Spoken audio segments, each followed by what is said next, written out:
லக்ஷ்மி ஸ்ரீ சமையலறையில் இன்னைக்கு வந்து புரதச்சத்து, நார்ச்சத்து, இரும்புச்சத்து அதிகமாக இருக்க கொண்டைக்கடலை வச்சு ஹெல்த்தியான பிரேக்ஃபாஸ்ட் எப்படி செய்யலான்னு பார்க்கலாம் வாங்க.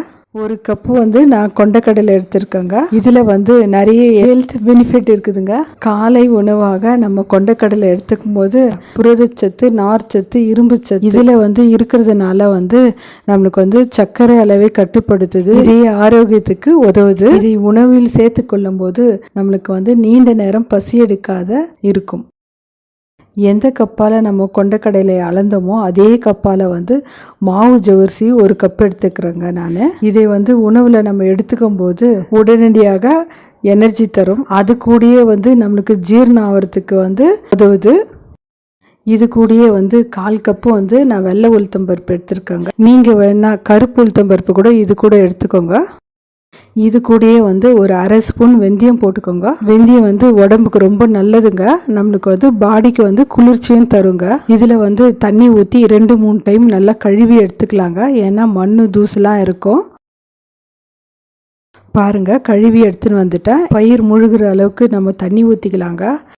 தண்ணி ஊற்றிட்டு ஒரு 4 காஞ்ச மிளகா கூடையே போட்டுக்கலாங்க. இது ஒரு தட்டு போட்டு மூடி அட்லீஸ்ட் ஒரு 5 ஹவர்னா ஊறணுங்க. பாருங்க, 5 ஹவர் ஆயிடுச்சு. நல்லா ஊறி வந்துருக்குது. இந்த அளவுக்கு தாங்க ஊறி வரணும். ஊற வச்ச பருப்பை வந்து நம்ம மிக்சி ஜாரில் போட்டுக்கலாங்க. தண்ணி வெடிக்கட்டிட்டு நம்ம எடுத்து போட்டுக்கலாம். 1/2 ஸ்பூன் சீரகம் போட்டுக்கலாம். நம்ம ஊற வச்ச காஞ்ச மிளகாவும் இது கூடயே போட்டுக்கலாங்க. போட்டுன்னு கொஞ்சமாக தண்ணி ஊற்றி நல்லா தோசை மாவு பதத்துக்கு நல்லா அரைச்சி எடுத்துன்னு வந்துடலாங்க. பாருங்கள், இந்த மாதிரி தாங்க நைஸாக அரைச்சின்னு வரணும்.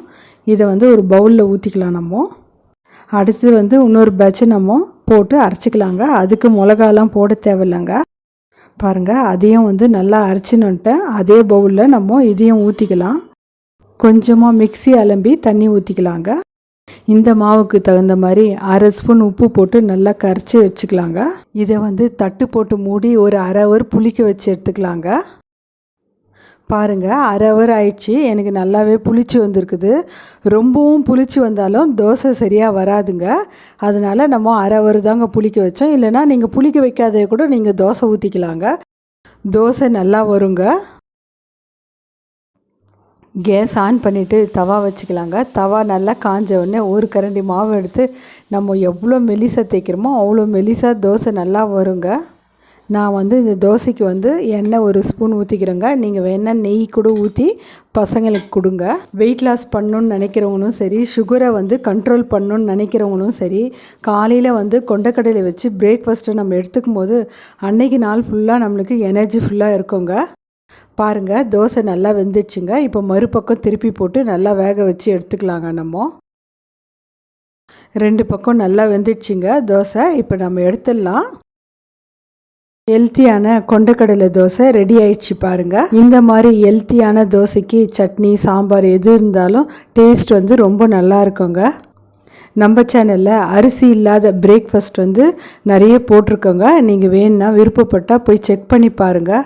எப்போவுமே கொண்டைக்கடலை வச்சு நம்ம சுண்டல், குருமா தாங்க செய்வோம். இந்த மாதிரி ஹெல்த்தியான பிரேக்ஃபாஸ்ட்டு செஞ்சு பாருங்கள். நீங்கள் ஒரு டைம் இந்த மாதிரி செஞ்சு பார்த்துட்டு உங்கள் ஃபீட்பேக் எனக்கு சொல்லுங்கள். லைக் பண்ணுங்கள், ஷேர் பண்ணுங்கள், சப்ஸ்கிரைப் பண்ணுங்கள்.